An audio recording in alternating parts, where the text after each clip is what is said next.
Hey everybody. We recently built a pair of console tables out of quarter sawn sycamore, and I thought it was a good opportunity to talk about the process. You can see how nice that sycamore is and why we use it a lot. Very first step in any project for woodworking is selecting the lumber. So in this particular case, the desire was a lot of character. So I was purposely picking things that had knots in it, lots of color variation. That was what was desired. So that's what we got. I'm marking these as short and long. I made two different tables. One's a little longer than the other. So next step, put them in the environment where you're working, so that the moisture level is the same as the room. Otherwise, your wood's going to move on you. When you see me make an X here, it's stuff I just can't use. It's bad lumber, it's bad wood, it's gonna mess up a tool. The other pieces there with the circles, these are just me calling out, don't forget to clean this up. So I'm digging out those knots eventually and cleaning those up. But I'm going through every board here and doing the same thing. That's all you're looking at right here. So the next step is grab a chisel, and after you get these ends cut off, you're going to start cleaning out these spots. And the key is get all the dead loose stuff out. Epoxy is what's going in, and it will not stick to the wall there if it's not cleaned up. So you got to get it cleaned out, and you've got to have it look natural. So you don't want to go too far with it, but you've got to have it clean. So that's all you're seeing here is a bunch of cleanup work. This particular knot here took quite a bit, and you can see I'm trying to go kind of easy on it because you want it to look natural. Like I said, you don't want it to look like somebody did all this work and created a hole for epoxy. You want it to look like it's there in its natural state. So that's the whole key here. Get it clean, but don't go too far. Next step for me, I had already cut one straight edge on every one of these boards, and I never did film it, so you didn't see it in here, but that's really my first step, and I skipped it for filming.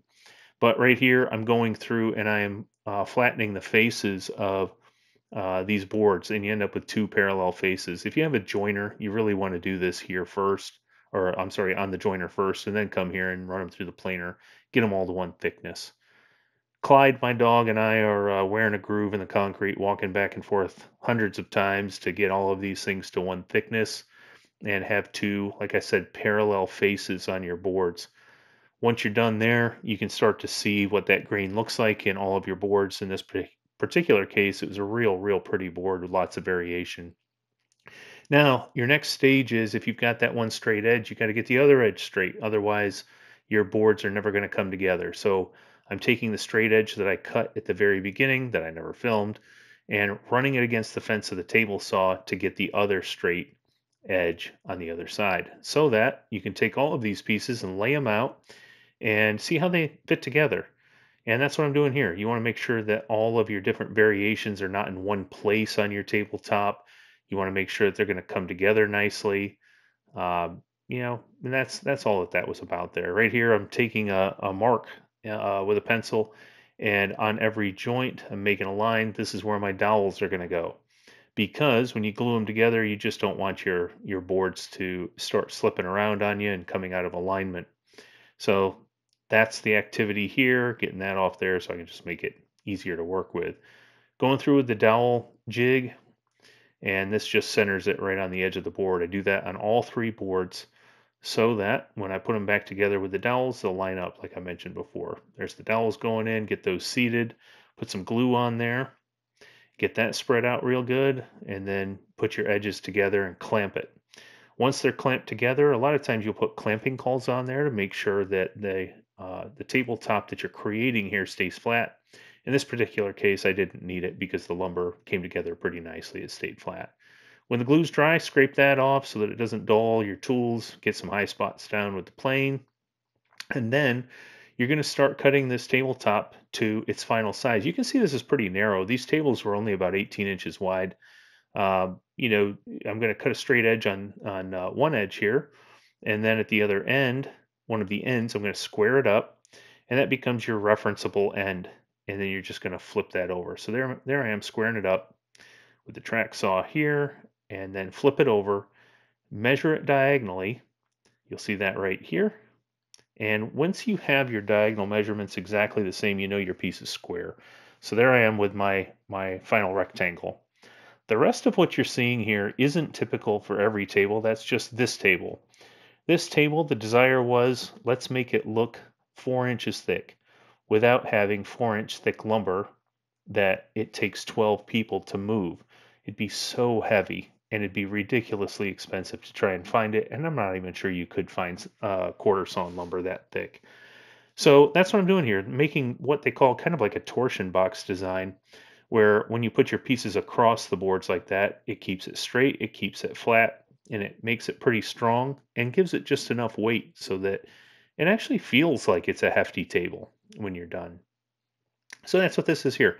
Putting some ends on, gluing them on, and it serves about three purposes. One, strength. Two, it keeps it flat, and you'll see that as you clamp it down here, it flattens out that tabletop, keeps it flat because of the glue. And then finally, the feel of the table. When you pick this thing up from an end or the edge, you want it to feel like it's a thick table. And that's what this is right here that you see me doing. I'm putting some handholds all the way around it, a perimeter. And when you pick it up, it'll feel nice and smooth and it'll feel like it's a 4-inch thick table. That's what you want. So right here, you see me doing it on both edges. This is the long table, by the way. It's about 72 inches long, 6 feet. The next one that you see me do is, I don't know, about 54 inches was the other one. That one's going to end up in a foyer. That long one, you'll see all this at the end, but that long one ended up behind a sofa and it really complemented a walnut floor.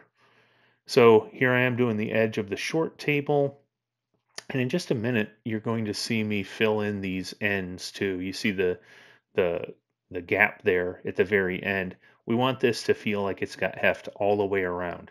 The center I don't fill because you're not going to naturally reach for the center unless you are underneath the table. You're laying on the floor looking up at it or something. But the steel table frames that go on here are going to lie on this perimeter that I put in. There you go. There's the close up of the end. Get that nice and snug, glue that in. I was screwing and gluing all of these in the end. I think if I did this again, I would only glue it. It didn't really need the screws, but it did hold it in place nicely, and you really can't feel those when you reach underneath because of how it ended up. There's the other end. Get that glued up, nice and snug, and now you end up with what it's supposed to look like on the bottom. Back to the big table. I learned something here. This is my first time doing epoxy in knots this big, and I think if I were to do this again, I would fill those knots and then run it through the planer so I didn't have all this handwork. But this took a long time to get this straight and flat. A lot of cleaning of the tools as you go. And by the way, it takes several days for that epoxy to cure enough so that you can work it like this. So that adds time to a project. Love doing it though. Sanding, sanding, and more sanding. Everybody went to shop class in high school, gets told you need to sand with the grain. That's true, but it's true after you sand against the grain. If you're trying to bring it down and make it flat, you really want to have a pattern here where you're kind of going across the grain first, then with the grain for every stage of your sanding. Don't skip a stage. 80 grit, 120, 150, 180, 220, 320 at minimum. I think I went all the way to like 800 grit on this thing, and it's really not necessary, but it sure did end up with a nice smooth finish. What you're seeing here now is finally it's like a 1/4 inch thick, real thin, goes all the way around the perimeter of both of those tables, and it looks real pretty because I chose some nice wood to go on the ends and the edges. But yeah, it's just wrapping the whole thing so that it looks like I said before, a 4-inch thick piece of tabletop. Using a couple of spreaders there to get the pressure spread out, make sure that the glue sticks real good. You want to use as many clamps as you got on stuff like this. You get a much better result if you can do it. And I think I used all the clamps in the neighborhood for this one.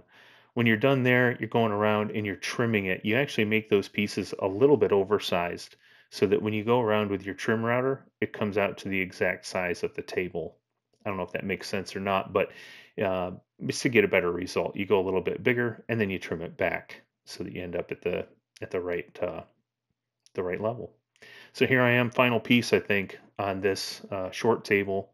This is the piece that closes it in and makes it look like one big solid table. So pulling out all the clamps again, getting it all clamped down. Next step, threaded inserts. Here's a little trick I learned a long time ago.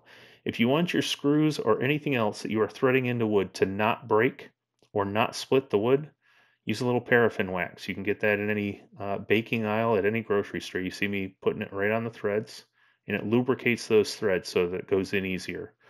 It has worked every single time. I have never had a screw or anything threaded break as I was going into hardwood.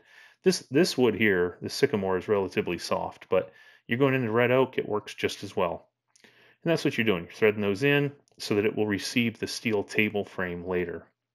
This is the trimming step I was talking about. If you look at the right end in the corner there, you'll see how the edge sticks out. I'm going to trim that off, and this is why you make it a little bit bigger, so that when you come back with your trim router, it's exactly where you want it to be. Trimming up there and then trimming back across here, and it comes out flush. That's what you want, so that the only thing left is really just some light sanding. Right here, I didn't have to take off as much. You don't see much sawdust, but we went around the whole perimeter everywhere, both tables. Then finally, down to the final sanding step, going through, doing the bottom first, getting that nice and smooth, every step, every grit. And I skipped it. I don't think anybody needed to see all that, but you're doing that, you're doing the edges, you're doing the ends, you're doing the top, until finally you end up with where you think you need to be. Right here, I'm finding some pinholes, just filling that with some CA glue, super glue, and then spraying it with a little activator. It makes it set up in about 5 seconds. In this case, we wanted, a water-based flat finish. It's matte, is what it is, but it ends up pretty flat, and it's Old Masters. It works really well. I added a little hardener to it just so that it holds up a little bit more durably. But yeah, this is coat number one. You can see how it's starting to just enrich the wood. This particular thing, water-based poly, does not change the color of your wood. It only brings out what's there. It does not yellow it, which is a great aspect of this particular finish. Once I got about 5 coats on, this is in between coats here, but just taking it down, making sure that it's flat, no runs, nothing left. Once you get down to that glaze, you just blow it off. You want to wipe it down and then put on your next coat. And I think I ended up about 5, 6 coats on these tables. You can see both of them on the workbench there. This step here, I'm using a Scotch-Brite pad more or less, and the white one is considered very fine, quote unquote. And I found that it was too fine. It actually ended up creating like a glossy finish on these tables. And I had to go backwards. I went down to fine, which was, I think it's a gray color in those pads. And that was exactly the finish we were after. Matte or flat and real smooth. And boy, did they come out good. You see me here, final step here. This is where I still think I hadn't learned that it was going to be too glossy at this point. So still using that white Scotch-Brite pad. But once I was done, that was it.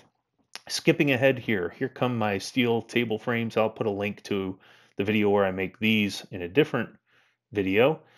This is when I was getting them back from the powder coating. Flat black is what I chose for this. It looks really good.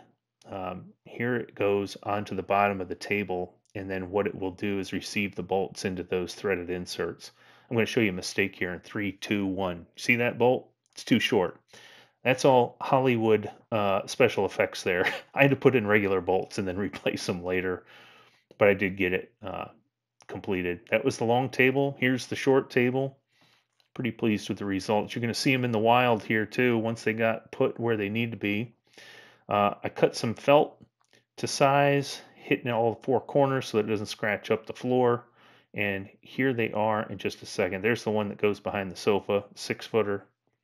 And there is the one in the foyer. Very pleased with the result. Thanks for watching.